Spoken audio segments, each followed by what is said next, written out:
जब अंत में मृत्यु ही आनी है, तो ऐसे जियो या ऐसे जियो, क्या फ़र्क पड़ता है? किसी मित्र का कमेंट है, लेकिन एक ही का नहीं। ये इस तरीके का कमेंट, इस मीनिंग वाला पिछले 6-7 महीनों में काफ़ी बार आ चुका है।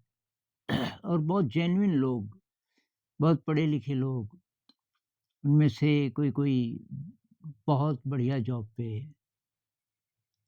सब ठीक चल रहा है, जॉब ठीक है, परिवार ठीक है। लेकिन डीप डाउन ये सवाल है कि भई ज़िंदगी तो मृत्यु की तरफ जा रही है। एक दिन ये सब खत्म हो जाएगा, ये शरीर भी खत्म हो जाएगा। तो फिर क्या फ़र्क पड़ता है कैसे जियो?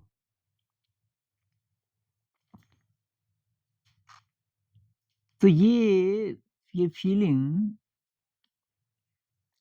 एक उदासी की फ़ीलिंग, और कुछ लोग इस तरीके से नहीं बोलते, वो कहते हैं कि ये उदासी है बहुत गहरे में, और कुछ भी कर लो और ध्यान भी कर रहे हैं, लेकिन ये उदासी तो जा ही नहीं रही। डीप डाउन एक उदासी है। तो भई ये जो उदासी है ना, ये तो अध्यात्म की भाषा में कहें तो परमात्मा से मिलन की इच्छा है। जब तक हमें वो रस थोड़ा-सा ना मिल जाए, जिसको हम कहें कि ये इससे परे का है। मैं जीवन को जिस-जिस तरीके से जानता हूँ, इसके बियॉन्ड का कोई रस है, तो मतलब कोई बियॉन्ड है और बहुत विराट है, तो वो रस थोड़ा ना थोड़ा अगर मिल जाए, और मिलेगा तो इसी रास्ते से, ध्यान और सेवा और क्रिएटिविटी के रास्ते से।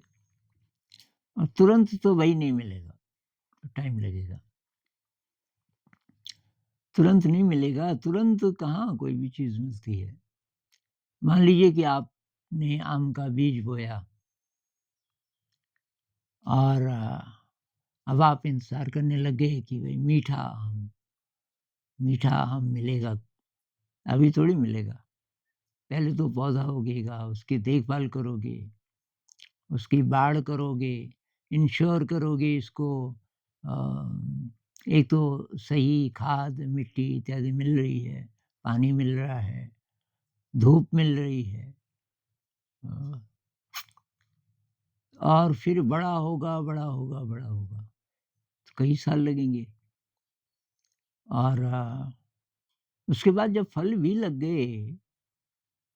गए और आपने सोचा कि बस मीठे आम हो गए पूरे साइज़ के, अभी हरे हैं, आपने चखने शुरू किए, अभी भी मीठे नहीं हैं, अभी भी खट्टे हैं, अभी भी टाइम लगेगा। तो समय लगता है हर चीज़ में। तो अंत में मृत्यु है। भई जीवन में छोटी-छोटी चीज़ों में हम रस डालने की कोशिश करते हैं ना, क्यों करते हैं? ये भोजन में इतनी वैरायटी की क्या ज़रूरत है? खिचड़ी बना लें रोज़, और वो भी स्वाद की भी क्या ज़रूरत है, अच्छे स्वाद की? पर हम कोशिश करते हैं ना कि भई अ, वैरायटी हो, अलग-अलग रोज़ अलग-अलग चीज़ें बनाएँ और उसमें स्वाद हो, अच्छा लगे। कुछ भी पहन लो, पार्टी में जाना है, दोस्त की शादी में जाना है, कुछ भी पहन लो फटा-पुराना, ऐसा तो नहीं होता ना। हम कोशिश करते हैं कि भई अच्छे कपड़े हों, अच्छे दिखें। ये जो अच्छा है ना, अगर आप इसके संपर्क में रहने लग गए, अच्छा, तब ये प्रश्न नहीं आएगा। तब आपको पता चल जाएगा भई ज़िंदगी रस का नाम है। रसो वैसा, हमारे ऋषि मुनि कह गए, रसो वैसा, वो रस ही है। लेकिन भई जो रस आपके अंदर से निकले, उधार का रस नहीं, कि जी गेम खेल रहे हैं अपने स्मार्टफ़ोन में और उससे मेरे को डोपामाइन मिल रहा है। कोई भाई साहब कह रहे थे, वो उधार का डोपामाइन है, वो नुकसान करेगा। ऐसे ड्रग से भी मिलता है, वो ड्रग तो बाहर से आया ना। बाहर की किसी चीज़ का आप इस्तेमाल नहीं कर रहे हो। आप ही के अंदर से जब वो रस निकले,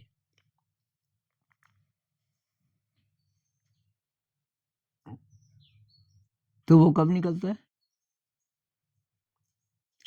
जब आप कुछ ऐसा करते हो कि आपको अच्छा लगता है। तो क्रिएटिविटी में हो सकता है और ध्यान में हो सकता है। जब आप गहरा ध्यान करते हो तो धीरे-धीरे अब बात वही है कि तुरंत रिज़ल्ट्स नहीं मिलेंगे। ध्यान में गहरे जाने में बहुत समय लगता है और जो जितना जल्दबाज़ी करेगा कि मेरे को जल्दी कुछ होना चाहिए, उसको उतना ज़्यादा टाइम लगता है और कई-कई छोड़ भी देते हैं कि कुछ नहीं मिला। भई इतना आसान नहीं है।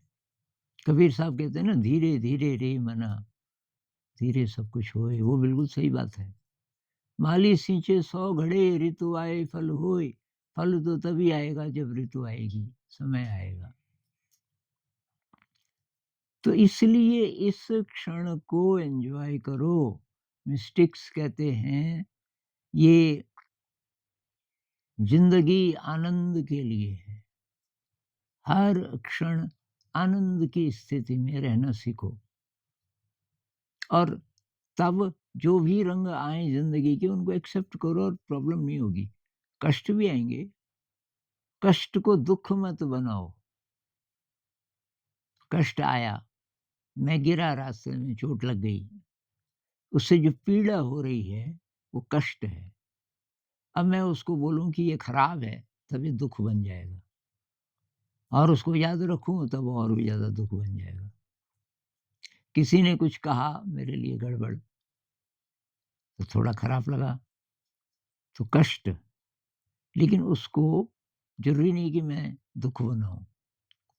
मैं उसको क्षमा कर दूँ, मैं उसका उतना ही दिमाग है, तो ठीक बोल रहा है अपने हिसाब से, तो ख़त्म हो गया वो। तो कोई रेज़िड्यू ना रखें, कोई गड़बड़ रेज़िड्यू ना रखें, नेगेटिव इमोशंस को इकट्ठा ना करें। नेगेटिव इमोशन आएगा जितनी देर आएगा, फिर चला जाएगा।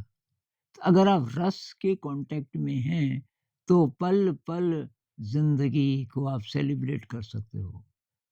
हर चीज़ बहुत बढ़िया, ग्रेटफुलनेस, अब खाना बना है, सिंपल दाल, चावल, सब्ज़ी, रोटी बनी है और अब आपका सारा मन वहीं है, मन में इधर-उधर की कोई बात नहीं।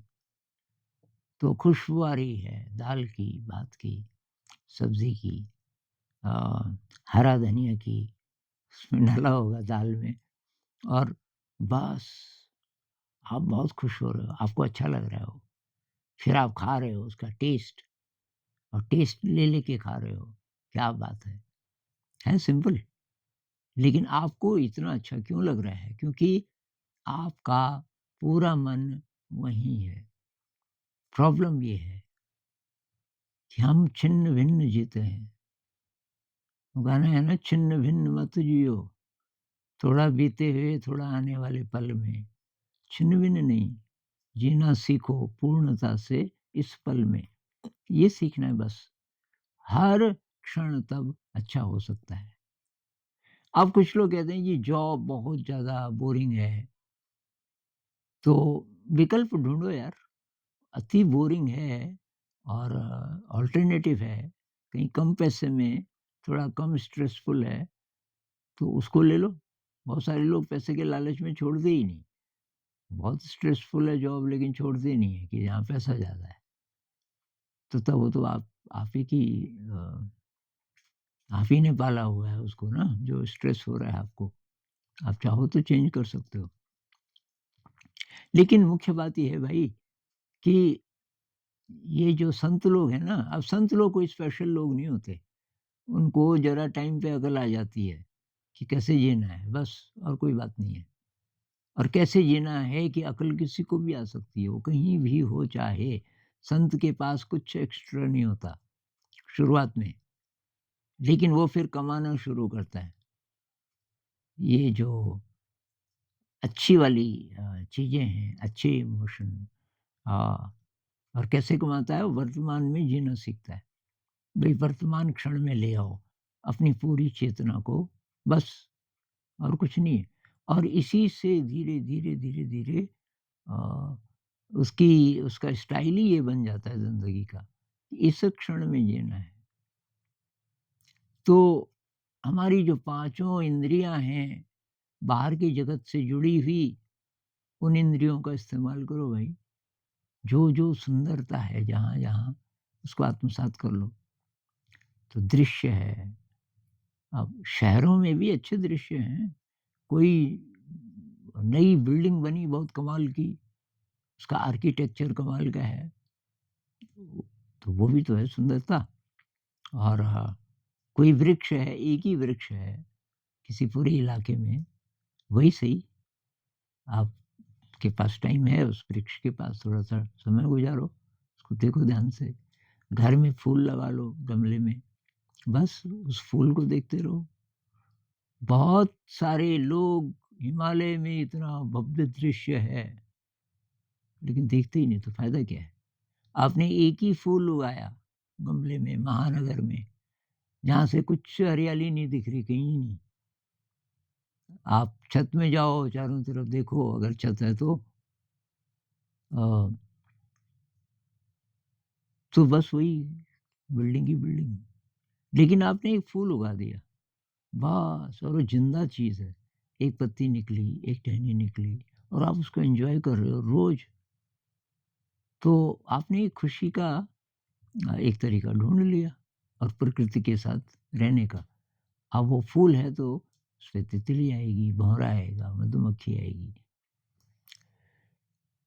तो कुल मिला के भई आप अगर वर्तमान क्षण में जीना सीख गए और उसका मार्ग यही है, ये ध्यान है, निस्वार्थ सेवा है, क्रिएटिविटी है, पॉज़िटिव इमोशन, नेगेटिव इमोशन नहीं। ये उदास गाने सुनना बंद करो। जिस म्यूज़िक में शब्द है ना, उसको अवॉइड करो, बेस्ट है। या तो फिर बहुत पॉज़िटिव जैसे भजन हैं, वो ठीक है, अगर आपको अच्छे लगते हों, या कुछ फ़िल्मी गाने पॉज़िटिव वाले भी हैं, उनको इकट्ठा करो। जैसे एक है ना बावर्ची फ़िल्म का, भोर आई, गया अंधियारा, सारे जग में हुआ उजियारा। बहुत अच्छा संदेश है। ऐसे-ऐसे गाने भी हैं, तो ठीक है, नहीं तो इंस्ट्रूमेंटल, इंस्ट्रूमेंटल इकट्ठा कर लो आप। थोड़ा एक्सप्लोर करो, ये बांसुरी है, सरोद है, शहनाई है, वायलिन है, आपको क्या अच्छा लगता है? और कुछ-कुछ पीसेस पूरे-पूरे राग अगर बहुत लंबे हैं, तो उसके कुछ-कुछ पीसेस फ़ास्ट अगर पसंद है, तो आखिर-आखिर के 5-7 मिनट उनको इकट्ठा कर लो और उसको लगा दो बैकग्राउंड में। अगर आपको ये आदत है म्यूज़िक की, तो वो मदद करेगा, इंस्ट्रूमेंटल म्यूज़िक अच्छा है। खाना बनाते हुए, एक्सरसाइज़ करते हुए, झाड़ू लगाते हुए, बिस्तर ठीक करते हुए, दाँत साफ करते हुए, नहाते हुए, उस म्यूज़िक को लगा सकते हो आप। और तो फिर हर तरीके से अ, आप वर्तमान क्षण को एन्जॉयबल बना सकते हो। अब नाश्ता बनाना है, आप अकेले हो। कई लोग कहते हैं ना कि अकेले हैं, एक प्रॉब्लम ये भी है, लोनलीनेस है। अरे क्या लोनलीनेस है? आपके साथ अनंत है, आपके साथ परमात्मा है। अब आप नाश्ता बनाने वाले हो केवल अपने लिए। आज मैं क्या नया बनाऊँ? उसमें भी क्रिएटिविटी डालो। अ, तो इस तरीके से अगर आप जीना शुरू करेंगे, तो फिर वो जो कहते हैं ना, हमारे ऋषि मुनि कहते हैं कि आनंद से ये सब निकला। सारी क्रिएशन, सारा ब्रह्मांड, और हो सकता है एक से ज़्यादा ब्रह्मांड हो, सब आनंद से निकले और आनंद में विचरण करते हैं। ये सारी क्रिएशन आनंद में विचरण करती है और फिर आनंद में समा जाती है। और अगर हमको वो महसूस नहीं होता, तो इसलिए कि हमने अपने को बंद किया हुआ है। हमने अपने को अवेलेबल नहीं रखा आनंद की लहरों के लिए, वो हैं चारों तरफ। तो थोड़ा कोशिश कीजिए, थोड़ा खुश रहना सीखिए। खुश रहना सीखोगे तो आप ही की ज़िंदगी में फ़र्क नहीं पड़ेगा।